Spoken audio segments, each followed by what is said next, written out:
Good afternoon. Góðan daginn. Very well welcome to Secretary General Rutte. Mark, dear Mark, you're so welcome to be here on your first visit here in this capacity, although you've been here a couple times before. Absolutely. We really appreciate your effective leadership in these turbulent times here in Europe. This visit underscores the importance of the role that Iceland plays in the defense and preparedness of NATO. Our strategically important and geographical situation here in the middle of the North Atlantic has been for decades a key asset at times for the alliance, and especially today in the setting that we are in. We are very much aware that the security outlook in the North Atlantic and the Arctic has been changing, and we take our role very seriously here. And I want to say that this visit does come at a very important point for this. Earlier today, the Secretary General visited Keflavik Air Base. You got to see firsthand how we do security and defense in Iceland, how we multiply NATO's defenses by our host nation capabilities. And we have been ramping up our defense-related spending, but in a way that is fit and makes sense here in Iceland. So it's very important for us that you see how we use the funding that we have here. We have been strengthening our capacity when it comes to host nation support. We are very focused now on expanding the funding when it comes to the 1.5%, which will be a crucial pillar in our defense strategy going forward. And I want to specifically mention what was in the media this morning, which was the signing of an MOU for the infrastructure development project in Reykjavik Harbor. This is a very good example of how NATO can work very well with infrastructure projects in Iceland that also strengthen the position of the local communities, because there you have jobs, you have growth, you have capabilities that have dual use purposes. We also discussed Ukraine in our meeting, and I've told the Secretary General that Iceland remains a steadfast supporter of Ukraine. We are very much aware that the situation, the security in Ukraine is going to affect the wider Euro-Atlantic area, and that's why we will continue to support Ukraine. So, Mr. Secretary General, here, Mark, let me just reiterate that the transatlantic bond remains as important and as strong as ever, and I believe that the alliance has never stood as strong as it does today, and we very much look forward to further relationship with the alliance. Yeah. Thank you so much. Prime Minister Frostadottir, dear Kristrun, it is a pleasure indeed to be back in Reykjavik. This is the northernmost capital in NATO, I think even in the whole world. Yeah. And I want to thank you for your warm welcome, for the friendship, and it is great to see you now in Reykjavik. Since you took office, it is now almost a year ago, I think, in December, you have made Iceland's continued commitment to NATO clear, very clear. And your government has ambitious plans to take the hard, but I believe also the necessary decisions required to increase defense and security-related spending. And for this, I commend you. For a nation without armed forces, this is no small task. But Iceland has always punched above its weight. Believe me, I remember very well when the Icelandic national football team beat the Netherlands in Amsterdam in 2015. I also welcome your leadership, Kristrun, on Iceland's first formal policy on defence issues, which was presented to the Parliament earlier this month, and this will further strengthen NATO's deterrence and defence. Iceland, as we know, is a founding member of our alliance. Your strategic position underpins security for North America and Europe, at sea, below the surface, and in the air above.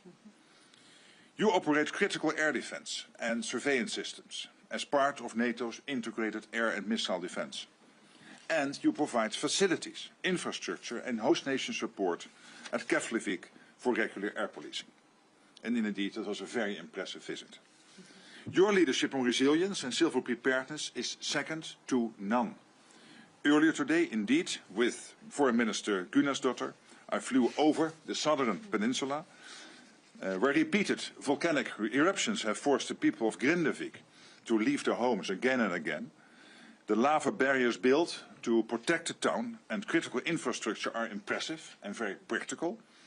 So Iceland has also here shown that commitment, ingenuity and resilience, and that combination of commitment, ingenuity and resilience, that they matter. We are now halfway between the summit in The Hague, where we saw each other last, and our next summit in Ankara. And our priorities are clear: to invest more in defence and security, to strengthen our defence industrial base, and to sustain our unwavering support to Ukraine against Russia's ongoing war of aggression. Russia has paid a high price for marginal gains, and Ukraine continues to defend itself with courage. There's tremendous renewed energy around the peace process, and for that I want to commend US President Trump. I also want to commend the people of Iceland. Iceland is a staunch supporter of Ukraine indeed, including through your recent contribution of more than €8 million to Pearl, the NATO-led effort to support critical munitions to Ukraine. You have funded prosthetics for the wounded, supported demining initiatives with Lithuania, and contributed to procurement through the Danish defence industry model and the Czech ammunition initiative. And these are concrete contributions that save lives and strengthen Ukraine's defence, and also send a clear signal to Moscow that allies stand with Ukraine. I was taught earlier of the Icelandic poet Hulda, who wrote during the Second World War about Iceland as the land far from the world's battlefields. It is a beautiful poem that captured Iceland's unique place in the world at that time. Today, we know there is no periphery, but the spirit she expressed still matters. Resilient people, bound by sea and sky, united in the pursuit of peace. From Reykjavik to The Hague, my home city, from the high north to the Black Sea, every ally is now a frontline state in the contest for our security and our values. So, Prime Minister, dear Kristrun, thank you for your leadership. Thank you for Iceland's steadfast support to NATO, commitment to NATO, and for everything you are doing. Thank you, Mark. Thank you. Thank you so much. Okay, so now we're going to do a few questions. Sighvatur, yeah. Yes, my name is Aðalsteinn. I'm from the Icelandic newspaper Heimildin. I would like to ask you, Mr. Rutte, NATO has long framed itself as an alliance not only of military security but of shared democratic values. In recent years, we've been seeing measurable democratic backsliding across the transatlantic region. How do you assess NATO's current position as a political alliance built on democracy, and how do you see its role evolving in the area when democratic systems, including some within NATO, appear to be under increasing strain? Well, I would argue that indeed still, till today, from the start in 1949 up to and including today, this is an alliance of democracies, of shared value, and we will always have our debates, even within our countries, from the center-left to the center-right, from the left to the right, and that's exactly how it should play out. We have our free and independent media who will keep us sharp. The parliaments, our societies can organize demonstrations, and I can assure you, my country, I'm not sure here, but in The Hague and Amsterdam they take place. So that's still the case. That has not changed over those more than 75 years.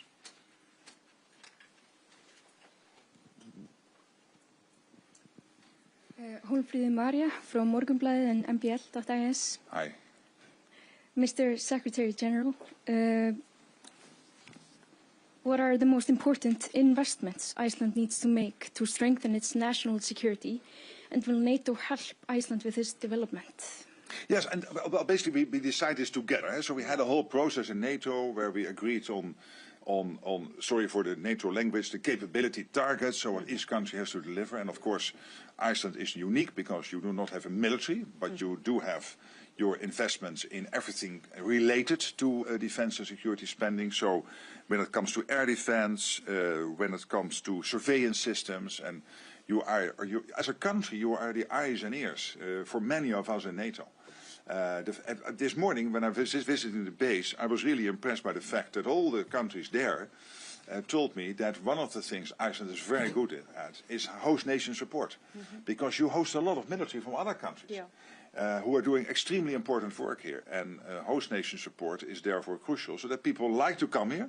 Sometimes they have to come here on short notice because there is some urgency to get here. And then particularly it is important that you have this organized this very well.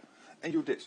So all these issues and everything, what you are doing in your societal resilience, already mentioned, you are second to none. I think you can compare maybe a little bit with Estonia, Sweden, Norway, countries like that, but you have really thought it through. And I know that a country like mine, the Netherlands, is trying to learn from you how to do that. So on all of this, what we basically agreed in the capability targets is that you're on the right track. We want Iceland to do more. Iceland has committed to keep on investing over the coming years to make this even stronger. If I can just add to that, I think it's very important that we have these regular catch-ups. I mean, I met with Mark in Brussels this spring, then obviously this summer, again this fall, because, you know, governments change, Secretary Generals change in all countries, and we constantly need to have a shared understanding of where responsibilities lie. And I think the strength of NATO is this understanding of that, you know, we need to be focusing on capability. Not everyone is doing the same thing. Countries are doing what fits them, what suits them, and this coming together is what strengthens the alliance. This is why we have an alliance, and it's so important that Mark got to see the Secretary General how we do things in Iceland, because then Icelanders can also feel this sense of security of, you know, we have been doing well. Our security model has been working. We just need to further strengthen that. These are not questions of, you know, changing the way we do security, but we need to make it more robust. And this is also strengthening our situation and our position in NATO. And so, you know, having that joint understanding, getting support on that end, and then us being able to sort of ramp it up with NATO funding, and then we put our funding in as well, is what has made this collaboration and this alliance so strong. Iceland is a very important ally. And you were there since the start, eh? So we went the whole way together. My name is Hallgrímur Indriðason. I'm a reporter for RUV, the Icelandic National Broadcasting Service. Right. Maybe on a similar note, but maybe a bit wider. You, of course, this morning familiarized yourself with the security area at Keflavik. How do you see the importance of that for the NATO activities and the alliance? And do you see the area or the sort of NATO activities even increase in the near future, seeing the world situation in the world at the moment? Well, that's the whole plan. That's because we, as I said, we cannot be naive. We are all frontline states now. The latest Russian missiles can reach every part of NATO territory within a very limited time span. And what Iceland is doing in terms of indeed surveillance, air defense, etc., making sure that this country is hosting all the nations organizing this is crucial. But also when you look at what we discussed extensively, the High North, the Arctic, because there are 7 countries in the Arctic, member of NATO, ally within NATO. And only one is not an ally in NATO and not applying for membership, and that's Russia. And there is a 9th country, China, which is geographically not in the High North, but is very active here, becoming more and more active. So, but the 7, so Canada and US, and Iceland and Denmark, Finland, Norway, Sweden, these countries working together within NATO, and NATO, particularly I think over the last 12 to 18 months, becoming more and more involved with these activities so that we can help to coordinate and being the platform to organize this is crucial, because sea lanes are opening up. And we see how our adversaries are trying to make use of this. And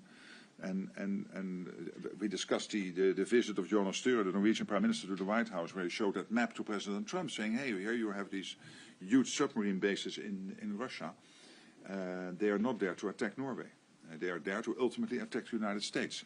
So it is a joint interest effort, and this is one of the reasons why it is so crucial that NATO is not only European, that it is transatlantic, because the Atlantic and the Arctic and Europe, those 3 being safe, means that we live in prosperity and can make sure that our values are protected and our people, but also the United States and Canada.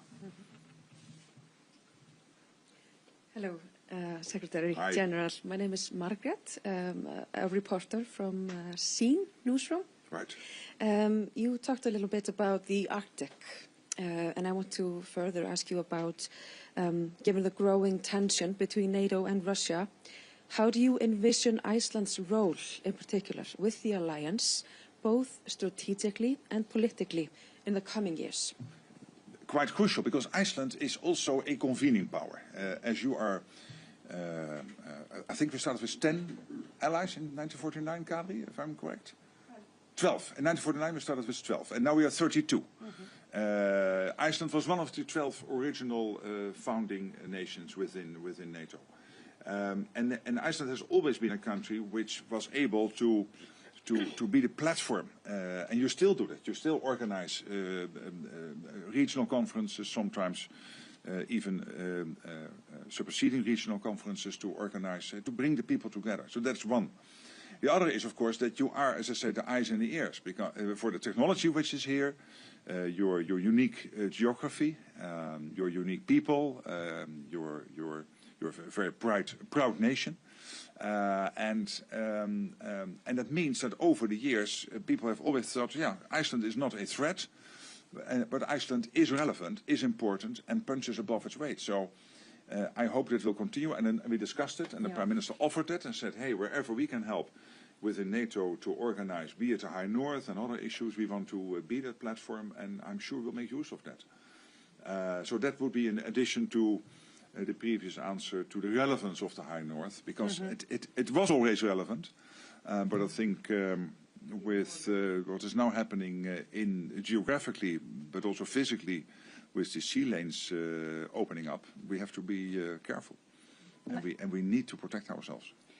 And it's right what the Secretary General said regarding us having the position of being a convening power of sorts. I think it's important that we keep that open, because we see us sort of situated right in between the U.S., Europe, obviously such a broad geography that NATO entails. But at the same time, you know, we don't want to scare people into thinking that, you know, we're going down a bad path here in the High North. But we cannot be naive about what's going on. And we have been in a strong position strategically and security-wise because we've been an ally of NATO. So we see our role now even stronger than before. This unsinkable aircraft carrier that Iceland has been is even more relevant today. We see that there are countries within NATO that are now looking towards how they can use Iceland as a platform here in the High North, and we look upon that as positively, because this strengthens our domestic defenses as well. So we have to do that in collaboration with NATO. We also are in a position where we can be sort of hegemons or leaders in this part of the world, right? Because this is a different part of the world, the Central Atlantic, with Greenland, Iceland, the Faroes. We have a voice here as well, and we have a responsibility to be leaders in this region. So we have offered that to NATO. We've offered that to other leaders if we can be of help. But, you know, let me just reiterate what the Secretary General has said.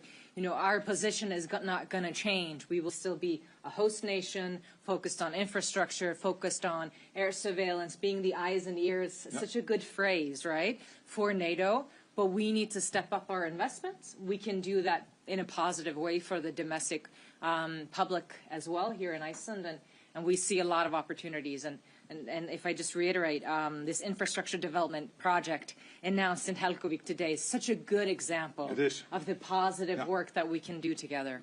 It is, and indeed you said the place on the map is unique, because maybe sometimes you would like to be closer to Europe, but the fact that you are, yes, Europe, but at the same time you have that unique geographical position, of course, that has made this country what it is. One of the, I mean, you're one of the most successful countries on earth, but also unique in terms of understanding what that means, being that on that unique place on the map. So